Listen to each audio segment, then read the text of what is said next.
안녕하세요. 한국문화유산 홍보 이야기 강의를 하게 된 방크 이정혜입니다. 한국문화유산 홍보 활동에 참여해주신 여러분 진심으로 환영합니다. 여러분은 왜 이 활동에 참여하게 되셨나요? 제가 바라기는 이 활동을 통해서 여러분들 우리의 문화유산을 조금 더 알고 공부하고 또 그 뜻을 발견하는 시간이 되었으면 좋겠다는 생각을 합니다.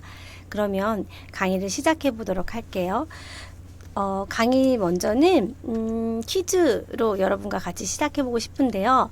여러분 여기에 있는 이 유산들 중에서 한국의 세계유산이 아닌 것은 무엇일까요? 자, 정답을 맞춰보세요. 1, 2, 3. 정답은 네, 없다입니다. 네, 1번 제주 화산성과 용암동굴은 한국의 자연유산으로 등재되어 있는 유산이고요. 2번 아리랑은 우리의 무형유산으로서 등재되어 있고요. 김장은 김치 아니고요. 김장은 이 김치를 담그고 나눈 이 문화 또한 한국의 세계유산으로 무형유산으로 등재되어 있습니다. 그리고 네 번째 직지는 여러분 다 아시겠지만 세계 최고의 금속 활자로 찍은 인쇄물로 세계 기록유산에 등재되어 있지요. 제가 이 퀴즈로 시작하는 것은 우리가 문화유산, 유산하면 유형의 유산들을 생각하기가 쉽기 때문이에요. 그런 우리가 흔히 생각하는 궁궐이나 뭐 커다란 건축물 외에도 자연유산도 있고 또 우리가 형체는 없지만 우리의 역사 속에서 문화 속에서 살아오면서 형성되었던 노래와 춤 그런 김장과 같은 이런 문화들 그리고 이런 기록유산들도 모두 우리가 문화유산, 세계유산에 속해 있다는 것을 같이 기억했으면 좋겠고요. 그러면 우리들이 알릴 수 있는 유산의 범위들도 아주 넓어지겠죠. 다양한 유산을 알리는 활동을 할 수 있을 것이라고 생각됩니다. 그러면 우리 하나씩 살펴보도록 할까요? 먼저 그 전에 유네스코의 한국의 세계유산을 여러분께 잠깐 소개해드리고 싶어요. 유네스코는 유형유산, 그러니까 문화유산, 건축물 같은 문화유산과 또 자연유산, 아까 보여드렸던 제주도의 용암동굴 그런 자연유산들을 같이 묶어서 유형유산으로 구분을 하고 있고요. 그 다음에 무형유산, 보이지 않는 형체는 없지만 노래와 춤, 그런 또 다른 여러 해녀 문화 이런 그 문화를 알 수 있는 여러 가지 유산들을 묶어서 또 유산으로 지정하고 있어요. 또 마지막으로 기록유산이 있는데요. 한국은 이렇게 많은 유산이 있어요. 기록유산이 조선왕조실록부터 시작해서 최근에는 국제보상운동 기록물까지 이렇게 16개의 기록유산이 등재되어 있는데요. 아래에 보시는 heritage.unesco.org에 가시면 이러한 한국의 세계유산의 소개를 여러분 보실 수가 있고요. 또 영어로도 유네스코는 국제기구이니까 영어로 된 페이지가 있어요. 거기에 보시면 여기에는 한국뿐만 아니라 전 세계의 각 국가의 유산들을 소개하고 있습니다. 그래서 한국어든 영어든 궁금하신 분들은 가서 더 찾아보시면 좋은 자료가 될 것 같고요. 다음으로 그러면 하나씩 저희가 살펴볼 건데요. 제일 먼저는 기록유산을 살펴보고 싶어요. 양과 질에서 정말 뛰어난 유산을 가지고 있기 때문인데요. 여러 기록유산 중에서 아까 말씀드린 16개의 기록유산이 있다고 등재되어 있다고 말씀드렸잖아요. 그 중에서 몇 개를 살펴보고자 합니다. 제일 먼저는 조선왕조실록이에요. 조선왕조실록은 1997년에 유네스코 세계유산으로 등재가 되었는데 조선 왕조 500년의 역사를 기록한 세계 최대의 단일 왕조 역사책이에요. 그 분량이 어마어마하죠. 500년이라고 하면 약 500년이면 사실은 왕조가 300년을 넘는 왕조도 그리 많지 않다고 하는데 그 472년이라는 근 500년에 가까운 그런 오랜 역사의 기록이 전해지고 있다는 건 정말 대단한 것이라고 생각이 드는데요. 이 조선왕조실록은 단순히 우리의 역사만 있는 것이 아니라 조선과 같이 관계 맺었던 중국, 일본, 몽골 등 주변 그 동아시아 주변국의 상황들도 같이 있어서요. 단순히 한국의 역사를 연구하는 사람들뿐만 아니라 동아시아의 역사를 연구하는 많은 사람들도 귀한 자료로 사용될 수 있습니다. 조선왕조실록에서 뺄 수 없는 것이 그 기록의 객관성과 공정성이라고 생각하는데요. 먼저 실록은 왕이 죽고 난 이후에 편찬을 했어요. 실록청이라는 그 관청, 임시 관청을 두고 그곳에서 실록을 편찬했는데요. 왕의 기록이긴 하지만 왕도 보지 못하는 기록이었어요. 그래서 그러한 공정성을 높이 평가받고 있고요. 또한 이 실록을 기록했던 그 사관이라고 하죠. 그러한 관리들은 이름을 쓰지 않아서 익명성을 보장했다고 하는데요. 물론 예외적인 경우도 있었다고 하지만 대체적으로 그 익명성이 보장되었던 정말 객관적이고 공정한 기록이었다고 볼 수 있습니다. 저는 조선왕조실록을 기록을 찾아보다가 이런 기록을 봤는데요. 태종실록 6권에 태종 3년 10월 15일에 노루 2마리를 쏘아 잡았는데 낙마했으나 다치지 않았다라는 기록이 있대요. 태종은 세종의 아버지죠. 이방원. 태종은 굉장한 뛰어난 무인이기도 했는데 그러한 무인이 또 왕이 낙마를 했다고 하니 얼마나 창피스러운 일이에요. 그런데 그런 것들 또한 가감 없이 그대로 기록을 하였다고 하니 조선왕조실록의 공정성을 다시 한번 살펴볼 수 있는데요. 제가 이 기록을 어디서 보았을까요? 어떻게 살펴볼 수 있었을까요?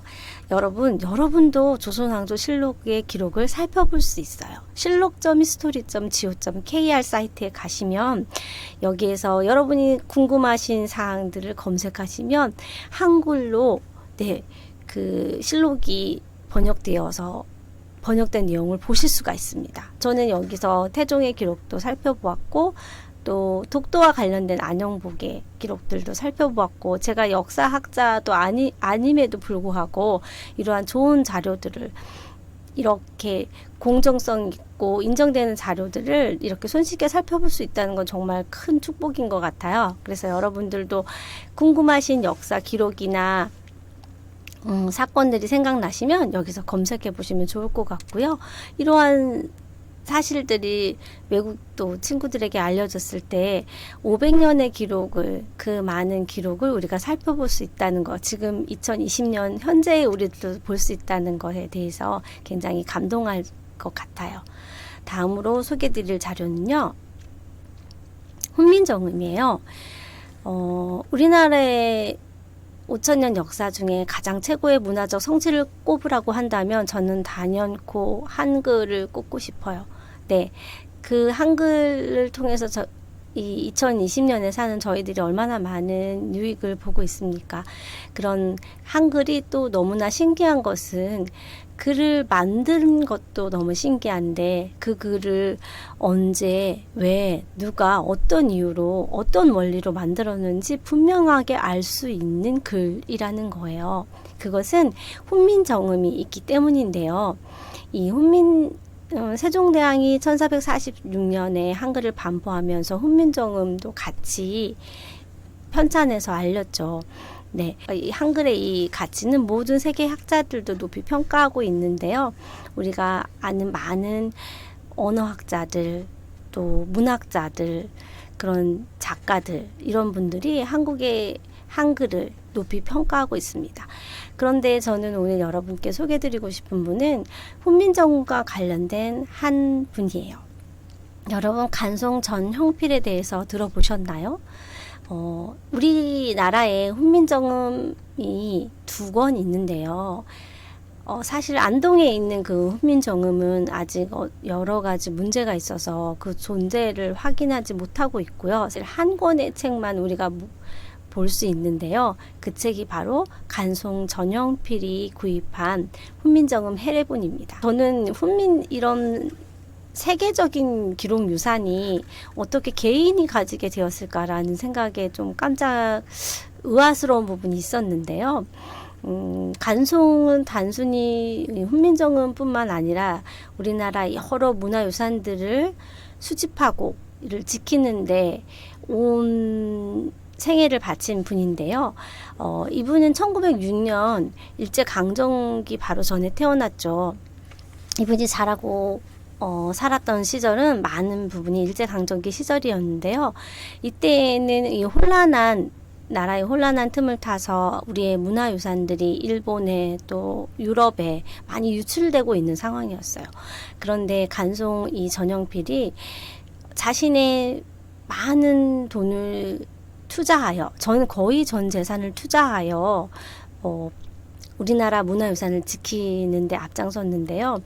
이 훈민정음 해례본 또한 일제강점기 거의 30년대 말쯤에 이분이 발견하고 구입하게 되었다고 하는데, 당시 이 판매자는 1,000원을 제시했대요. 판매 가격으로 1,000원이면 서울에서 기와집 한 채를 살 수 있는 큰 금액이었는데요. 간송은 이러한 가격을 듣고 10,000원을 더 지불하겠다라고 해서 이 해례본의 가치를 맞는 구매 가격을 제시하고 그 해례본을 구입하게 되었다고 해요. 해방 이후에도 6.25 전쟁 등 여러 순환의 역사 동안 이 해례본만은 꼭 본인이 몸에 지니고 피신하며 지켜내었다고 하는데요.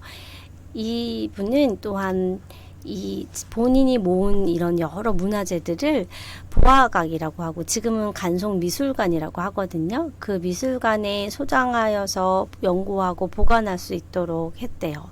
그러면 간송 전영필이 모은 문화유산이 무엇이 있는지 궁금하지 않나요? 한번 살펴볼까요? 이거는 뭐 정말 몇천 점 중에 하나라고 한두 개라고 볼 수 있지만 청자, 네, 우리가 정말 미술책에서나 보았던 그런 청자들과 그리고 신윤복의 이런 미인도 같은 그림들, 그리고 우리가 알고 있는 그런 이런 화첩, 신윤복의 화첩들도 모두 그 간송 미술관에 소장되어 있고요. 정선의 그림, 국보 및 여러 보물들이 그의 손에 의해서 보호되고 지켜질 수 있었습니다. 그래서 우리가 훈민정음 하면 간송을 꼭 떠올렸으면 좋겠어요. 이것을 지켰던 한국인이 있었다는 것, 자랑스러운 한국인이 있었다는 거요. 그리고 더 나아가서 여러분께 미션을 하나 드리자면 이러한 문화 영웅을 알리는 활동에 여러분도 함께 해주시면 어떨까 하는 생각이 들어요. 우리가 직지를 발굴하고 세계에 알린 박병성 박사님이 있는 것처럼 훈민정음을 지켜낸 간송 전영필이 있었고, 또 조선왕조실록도 임진왜란 때 정말 다 소실되어 버릴 뻔했잖아요. 그런데 전주 사고에 있는 그 실록을 이고지고 정말 그렇게 피신시켜서 안희와 손영복이라는 이 선비가 피신시켜서 우리가 지금에 이르게 있고요.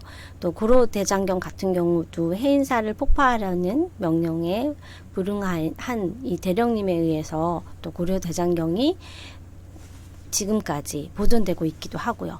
그래서 이러한 문화유산과 또 그 유산을 지켜내기 위한 한국인들이 노력이 있었다는 거 정말 아름답고 멋진 이야기인 것 같고요. 여러분도 같이 이런 문화 영웅 알리는 미션에 함께 참여해 주셨으면 좋겠습니다. 그리고 두 번째로 유형유산을 살펴보자면요. 창덕궁을 잠깐 소개해 드리고 싶어요. 창덕궁은 조선시대 궁궐로 자연과 건축물이 아름답게 조화를 이루는 세계문화유산입니다. 라고 소개를 적어봤는데요. 세계문화유산에 왜 창덕궁이 선정되었는지 궁금하지 않으세요? 창덕궁보다 훨씬 큰 궁궐이 있잖아요. 경복궁이요. 그런데 경복궁이 아니라 창덕궁이 세계문화유산에 등재되어 있거든요. 그 이유는 우리나라의 궁궐 건축의 창의성을 보여준다고 해요. 그림으로 소개를 드리면요. 왼쪽에 있는 것은 경복궁의 모습이고요. 오른쪽에 있는 것이 창덕궁이에요. 크게 보기에도 조금 다르죠. 경복궁은 하나의 일자축으로 광화문을 지나서 홍례문, 영재교, 근정문, 근정전까지 이렇게 쭉 이어지는 일자축을 이루는 반면 창덕궁의 문은 어디일까요, 여러분? 네, 왼쪽 하단에 있는 돈하문이라는 곳이에요. 창덕궁은 돈하문으로 들어가서 진선문으로 들어가고 인정문을 지나면 인정전, 그러니까 경복궁의 근정전에 해당하는 법궁이 있는데요. 그 뒤에는 없어요. 그 옆을 좀 벗어나서 보면 희정전과 대조전 이렇게 한 축이 또 있고요. 그 밑에 낙선제가 있죠. 이 낙선제와 이 함양문 사이에 쭉 길이 나 있는데 그 유명한 창덕궁의 후원이라고 할 수 있어요.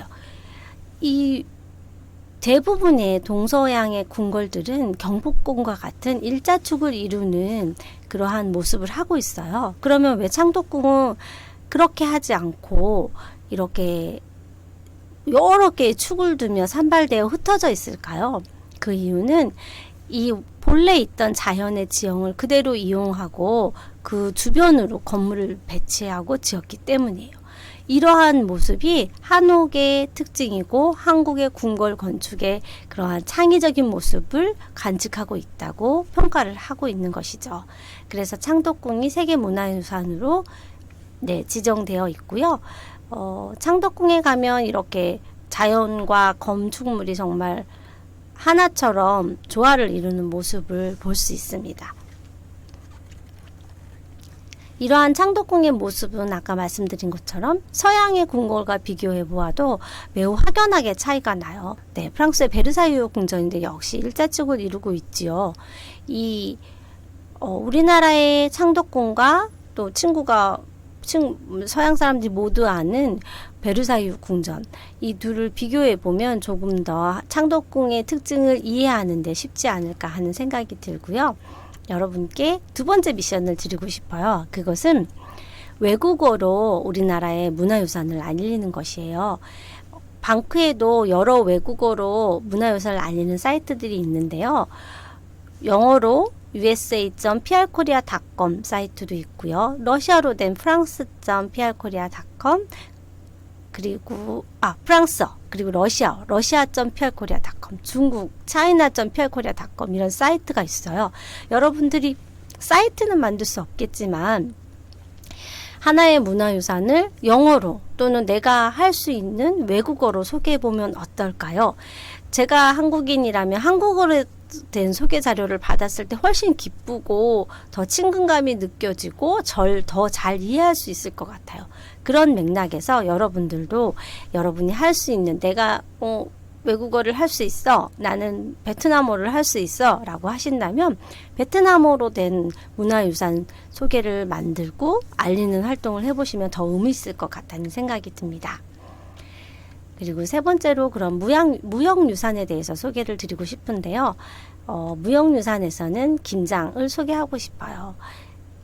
김장을 소개할 때 영어로 김장하고 making and sharing 김치라고 되어 있는데요. 이렇게 김치를 담그는 것이 한국인의 정체성에 매우 중요한 부분이고 이것은 한국인들로 하여금 나눔의 정신을 깨닫고 실천하게 한다라고 소개를 하였더라고요. 여러분, 이 보시는 이 그림에 이 아주머니들께서 김치를 정말 엄청 많이 담그고 계시는데 이분들이 왜 이렇게 많은 김치를 담그실까요? 그건 바로 나누기 위해서예요. 우리가 한국인들이 음식을 생각할 땐 항상 나누는 그런 정신들이 같이 소개가 포함이 되어 있었던 것 같아요. 예를 들면 아이가 돌이 되었을 때 돌떡을 나눈다든지 또 김장을 만들어서 이렇게 나눈다든지 이런 것들이 공동체 나눔을 생각하는 한국인들의 정체성이라는 거죠. 그래서 그런 의미에서 김장을 같이 소개해보면 좋을 것 같고요. 김장하면 김치를 빼놓을 수가 없잖아요. 김장을 소개하면서 김치를 알릴 수도 있고 김치를 소개하면서 우리나라 문화유산이야 라고 김장을 소개할 수도 있고요. 이렇게 같이 소개하면 좋을 것 같고요. 이 한식의 특징을 정말 세계인들이 한식에 대해서 많은 관심을 가지고 있는데요. 한식의 특징을 얘기해 보라고 하면 한 요 정도일 것 같아요. 채식 위주의 식단이 많고 그 종류도 매우 다양하다. 김치 또한 200여 종이 넘는다고 해요. 그리고 발효 음식, 간장, 고추장, 된장, 많은 이런 발효 소스부터 시작해서 또 그걸로 만든 김치, 그리고 네, 매운맛 정도일 텐데요. 여기에 아까 말씀드린 한국인의 정이 포함되면 더 풍요로운 한식의 소개가 될 것 같아요. 그래서 여러분도 같이 한식을 알리는, 김장을 통해서 한식을 알리고 한식을 통해서 김장을 알릴 수 있는 그런 활동들을 해보시면 좋을 것 같고요. 다양한 한식, 김치 빼고 정말 많은 지역별로도 많은 음식들이 있잖아요. 그 음식들을 알리는 활동도 재미있을 것 같습니다. 김치는 정말 많은 이야기를 하고 할 수 있는데요. 한국인들이 김치 사진 찍을 때 김치라고 하는 그 소리, 그리고 김치 냉장고, 그리고 김치와 평등이라고 적은 저 이야기는요, 제 친구가 한 말이었는데요. 그 친구가 하루는 저에게 김치는 평등한 음식인 것 같아 이러는 거예요. 그래서 그게 무슨 말이야? 라고 했더니, 너 오늘 아침에 김치 먹었잖아.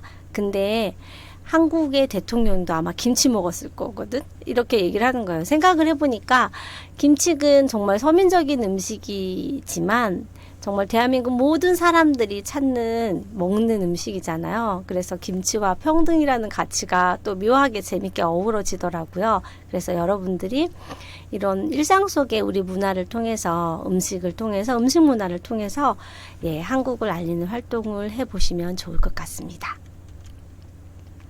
그리고 여러분께 드리는 세 번째 미션은 글로벌 청원 참여하기예요. 제가 어떻게 글로벌 청원을 참여하나요? 그리고 문화유산과 글로벌 청원이 무슨 관련이 있을까요? 라고 물어보실 수 있을 텐데요. 방크는 중도의 문화유산을 지키기 위해서 글로벌 청원을 하고 있어요. 여러분들 그 춘천에 가시면 중도라는 섬이 있는데요. 그 섬은 청동기, 그러니까 고인돌 같은 그런 많은 문화 유적이 있는 곳이래요. 그곳이 하나의 그냥 한두 개의 유적이 있는 곳이 아니라 정말 많은 한 마을이 형성되었을 정도로 많은 그 크고 귀중한 문화유산이 남아있는 곳인데요. 그곳이 지금 레고랜드를 거기에 설립하기 위해서 파괴되고 있다고 해요. 그래서 방크가 이런 글로벌 청원을 하여서 우리의 유산을 지키는 활동을 했으면 좋겠다는 생각을 하고 있고요. 그래서 글로벌 청원을 하고 있습니다. 여러분도 이 change.org라는 곳에 가시면 글로벌 청원에 참여할 수 있는데요. 아주 간단하게 본인의 이름과 메일 주소만 넣고 네, 회원가입 없이도 가입을 할 수 있어요. 지금 2,000명이 넘는 회원들이 참여하고 있지요. 많은 외국인들이 또 같이 참여하고 있는데, 여러분도 청원에 참여하시고 여러분이 알리는 사귀고 있는 그 친구들에게도 이 청원을 소개해서 같이 알려서 우리 유산을 지킬 수 있는 활동이 되었으면 좋겠습니다. 네, 저의 강의는 이제 마지막인데요. 마무리를 해야 하는데요. 여러분들이 만약에 외국인 친구가 없다면 외국인 친구 사귀기 친구.prkorea.com 사이트에 가셔서 외국인 친구를 사귀어 보시고요. 그리고 말씀드린 저의 강의 내용 또는 방크에서 받은 여러 그런 자료들을 이용해서 여러분들이 직접 한국 문화를 알리는 책자나 영상 또 카드, 뉴스, 포스터 등을 만들어서 알릴 수 있으면 좋을 것 같고요. 마지막으로 여러분 외국 친구들에게 알리는 활동을 하시면 좋겠습니다. 여러분 다 기억하시나요? 제가 말씀드린 미션 3개. 첫 번째가 뭐였죠? 문화 영웅을 알리는 미션이었죠. 저는 제가 마음의 짐처럼 항상 이런 전영필 선생님이나 이런 분들을 알리고 싶은 마음이 있어요. 그래서 저도 여러분들이 활동하는 기간 동안 그걸 해볼 작정이고요. 두 번째, 다국어로 알리는 활동이에요. 여러분들이 외국어에 대해서 관심이 많고 또 할 수 있는 외국어가 있다면 그 외국어를 이용해서 문화유산을 알리면 좋을 것 같고요. 그 다음에 세 번째는 글로벌 청원 참여하기. 문화유산을 알리다 보면 여러 가지 또 다른 주제들을 접하게 되실 텐데요. 우리가 이런 글로벌 청원 같은 활동을 통해서도 우리의 유산을 지킬 수 있다는 거, 그런 활동에 직접 참여할 수 있다는 거 꼭 기억해 주시고요. 문화유산 홍보대사 여러분, 열심히 활동하셔서 모두 미션 성공하시기 바랍니다.